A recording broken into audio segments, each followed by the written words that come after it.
Hello, my name is Noah Milholland. I'll be going through my lane detection algorithm. To begin, we have each of the different functions. I suppose we'll come to those as they become relevant in the overall code.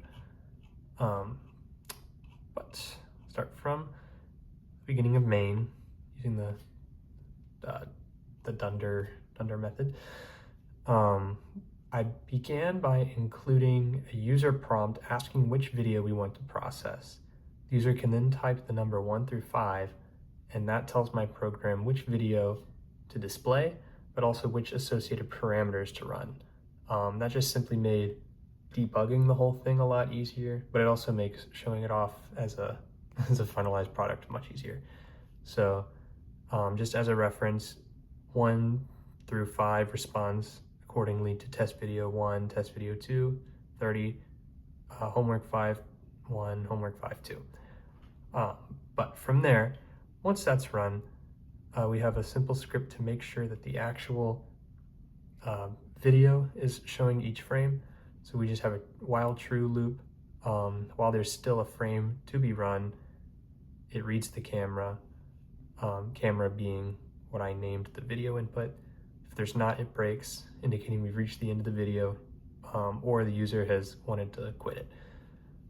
But beginning the pipeline, we have, based on what we went over in class, the snip image function, which essentially crops it into a rectangle. There's the masked one, which uses the polygon to mask out the area of interest.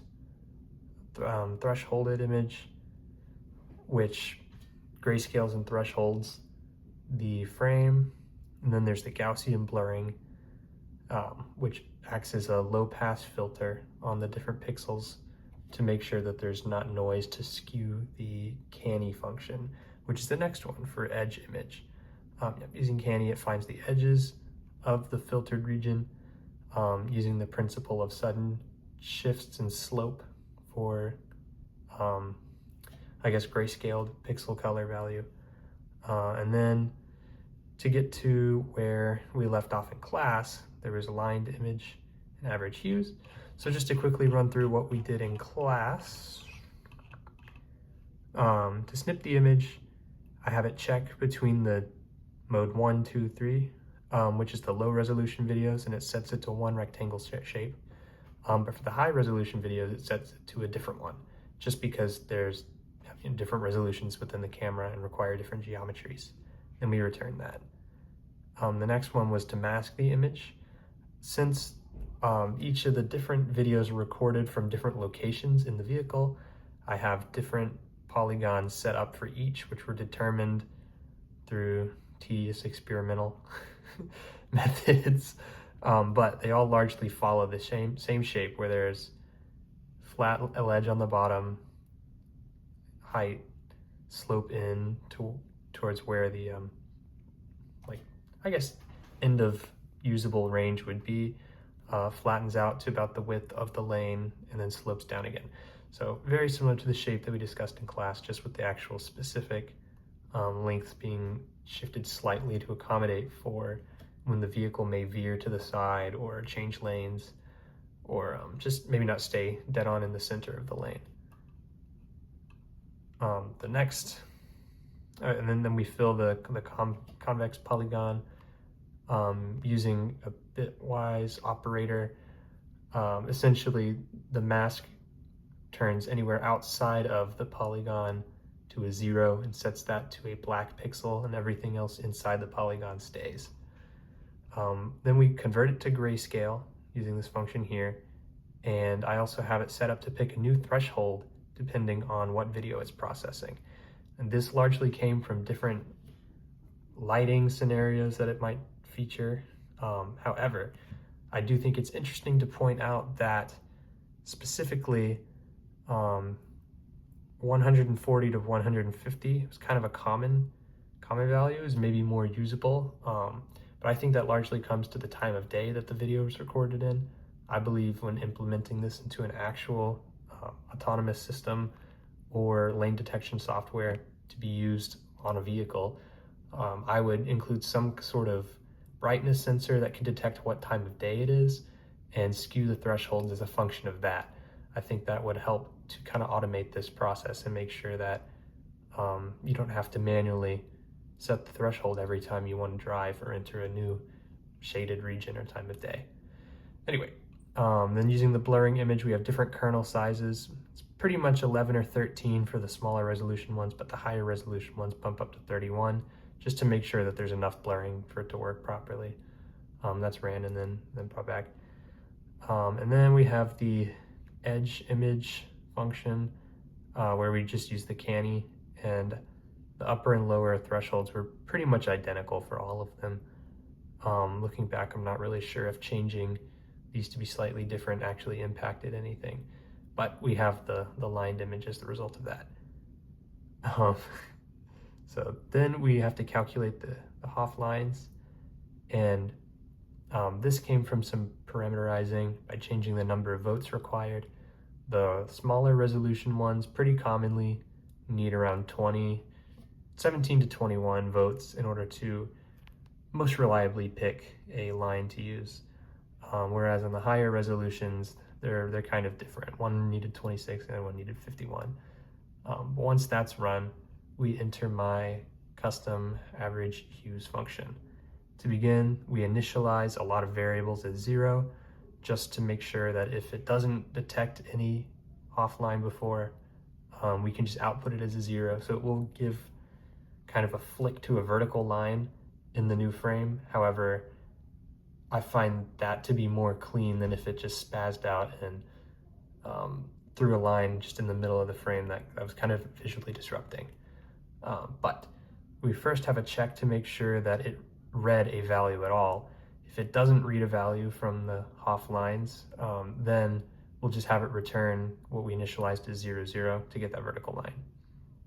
In the case that the input index of the theta value being the third entry, I suppose, of each of the iterated list of number of Hoff lines, if we found that to be less than pi/2 or 90 degrees, then we know that that has to be the left lane because that indicates a positive slope. So we add that to a new variable for left theta and left rho by pulling those two corresponding values. And every time we iterate through, we add them together, we increase a counter.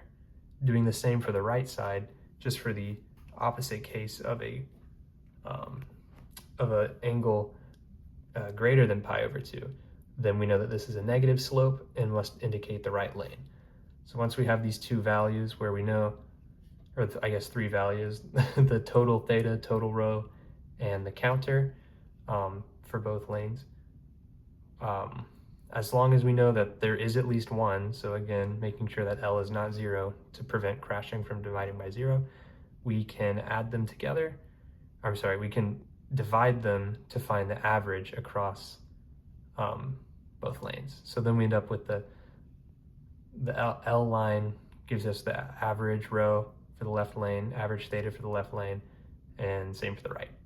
And then we can return this to process it further within the draw Hoff lines command.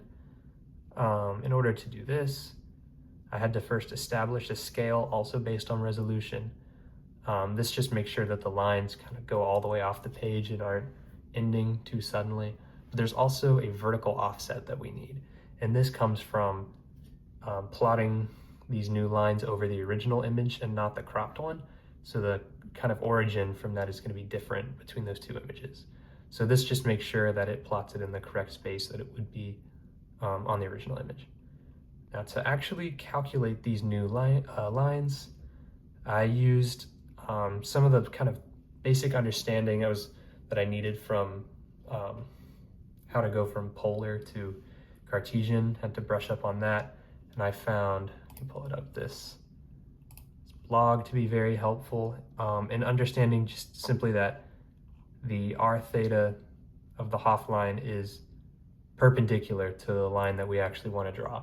So from that, I was able to calculate the x and y coordinate for both the left and right lane that point would end on, and that just comes from multiplying rho by the sine and the cosine of theta for each of them. So that gives us those 2 points. And then we can figure out two extremity lines, I guess, by just scaling the sine, or the negative sine of theta and the positive cosine of theta, and adding that to x and y accordingly. So that, or subtracting if we want the negative side. So that just makes a longer perpendicular line due to the negative sign tacked onto that sine. Anyway, doing that for both, we can then plot these. Plot the left one is a green color, BGR space here, and then plot the right one as a red, again in BGR, 255 as the red. So then that brings us back to our code here, at which point we can check one more time to make sure if we're in the high resolution video. If so, we can change the frame rate variable to be 15 to correspond to about 60 frames per second, or 33 to correspond to the 30 from the Raspberry Pi camera. We can plug that in here, and that wraps up the functional code there. So actually running the code, we can begin by typing in video 1, and we can see each of the different sub-steps, but in the end, we end up with a pretty effective lane tracker for the first video. This one has some kind of jitteriness with the left lane line, and that comes largely due to it being a dashed line. I found that really across all these videos, the most issues come from the dashed lines, and just because they're not a solid white line the entire time. So it works largely for what it needs to be, but it can be seen that there are just large gaps between the actual major white points that prevent it from being a perfectly smooth following of that line, much like how the right lane is in this video here. But just going through the rest of this video, it can be seen that it largely follows it and doesn't have any glaring issues. If this were to be implemented into a real autonomous system, I would imagine that you could just program it to ignore the sudden flicks to vertical and just treat that frame as whatever the previous frame reading was, and that would essentially capture the same data. But there is some issues when we get to new changes in terrain, like sudden shifts in road material, like that bridge there. It causes a sudden spike in the threshold, which causes problems for it tracking for just that half second as it crosses the road there. Going back to the second video, this is the one that I believe had the most trouble. I believe this comes down partially to it being more of a curvy road, but also the time of day caused a lot of the surrounding area to behave a little more, I don't know, vibrantly with the thresholds. So again, it largely follows along the straightaways, but changing lanes, it has issues. That's a major drawback, as well as the changing material. Can't keep up with that initially, but once we're past that, it finds the right lane pretty easily, the solid white, but it has a somewhat of a hard time following left lane dashes. And I think this is because of the shadow of the car to the left. Its shadow is changing the amount of white that gets through, and that makes the threshold, I guess, sometimes not enough to fully show through. But there's also that issue of the, I guess, striped white lines on the right from the shoulder, and that also makes it not want to cooperate. But you can see here is where the shadow of that car to the left is really giving it trouble. And I guess it was just right over that spot where the most critical thresholded, I guess, extent needs to be. But overall, it can follow the road fairly well. Moving on to the third video, the initial brightness of the overexposure causes it to freak out a bit, but it finds its groove pretty quickly. It can be seen that the left lane is pretty good at keeping on that yellow line. This is largely because I changed the threshold so that parts of the inside aren't detected, but if there's enough to get the canny extremities working, so the rumble strip doesn't skew it all too much. In this particular video, I believe there's a curve that causes the car to veer to the right quite a bit, but I just extended the polygon that it can, like the view range that it has, to make sure that the dashed white lines on the right do not go fully out of frame ever. But there we have another material change that causes it to freak out a bit, but other than that, it recovers pretty quickly. I do think it's interesting with this video specifically. It can be seen that sometimes the rims of the car, the red car and the black car in front, can be seen poking out there, but also the reflection of that small car in front can create a little bit of white in the threshold, which luckily doesn't skew it all too much, but I do think that's an interesting thing to point out, that in practice, that's going to be something that you probably can't fully filter out unless you created a very, very accurate ceiling threshold. But that would cause a whole other slew of problems, I imagine. Moving on to the higher resolution videos, get that out of the way. It can be seen that the yellow line does a fairly good job of following. I think it looks like there's more gaps between these lines than in the other videos. I'll play that one again just as I talk about it. But it seems to follow it pretty well. I will say I noticed with this one that there's a lot more noise in the road itself due to it being a little rougher physically. So that causes some noise that skews its behavior a little bit, but with some more intense thresholding parameterization, I was able to get it to largely unaffect the overall performance of that run. Moving on to the fifth and final video, this one here. This one had its own kind of set of challenges, but also interesting things like this gap right there. It was able to continue perfectly straight on the right side, despite there being an entire, I guess, turn lane where there is no white line. It struggles a little bit more with that one, but only for a brief moment. It can recover pretty quickly.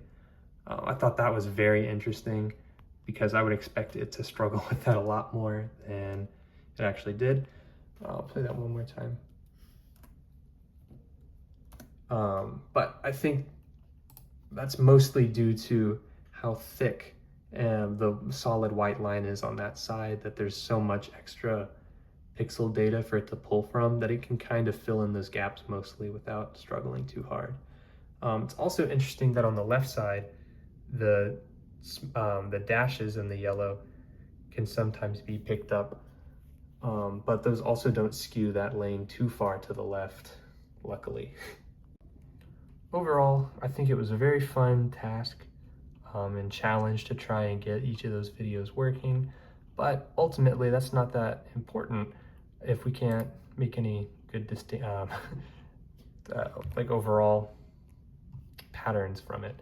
So I think the most important things to bring up are the threshold ranges. Talked about briefly before how one fix to that could be some sort of brightness or photoresistor, probably something a little bit more fancy than that in practice, but some way to sense the amount of brightness in the environment could help you come up with some kind of, I guess, nonlinear curve to kind of determine the threshold as the car is operating. But this was one example where there was a need for a drastic range of measurements. In terms of the masking region, in practice, you wouldn't be able to change the area that it's actually masking out. It is worth noting that for video 4 and 5, since they were so much higher resolution, the masks would be completely different, and that makes sense in that regard. However, I think that if somebody were actually driving, you could possibly stand to have the viewing range standardized, just for the purpose that it lets you know that you're veering to the side as you near that range when the lane can no longer be seen. I guess by that I mean that if it's an autonomous vehicle, hopefully it would be able to correct itself before the lane went fully out of view.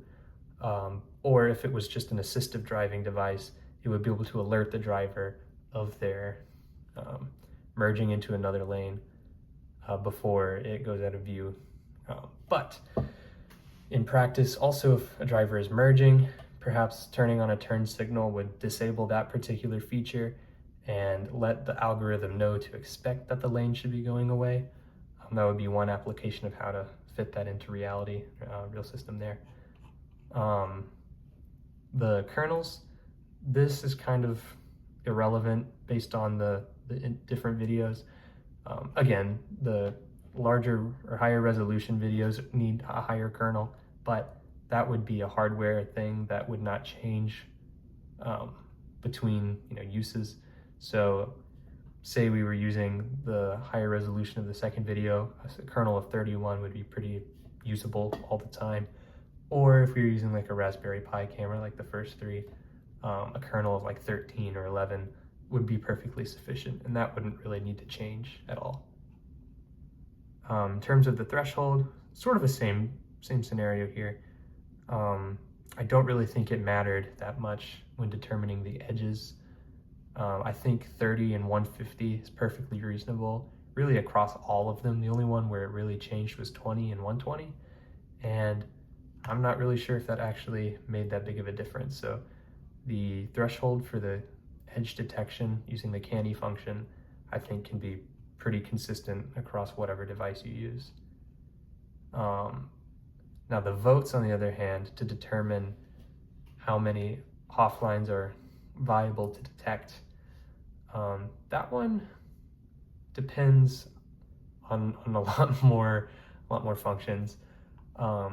It's worth noting that the lower resolution video was taken in a similar environment, that was a different environment than the higher resolution video. So it seems that in that lower resolution video environment, 17 to 21 votes was perfectly usable, which is a pretty tight range. So I would say that, 19 is probably a solid value to go just across the board for that.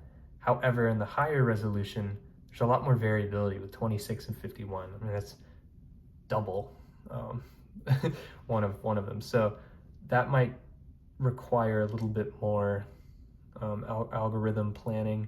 I'm not fully sure what the best course of action to implement that into a real device would be, but it is definitely worth looking into and finding maybe a value that does work for both with some trade-offs. In terms of that was, there were no more parameters other than the scaling and offsetting, but again, that would be dependent on what camera you're using and would not change based on the environment it is being used in. But yes, final thoughts. This was a very fun exercise, an introduction into applying computer vision, and very excited to move on to work with the LiDAR.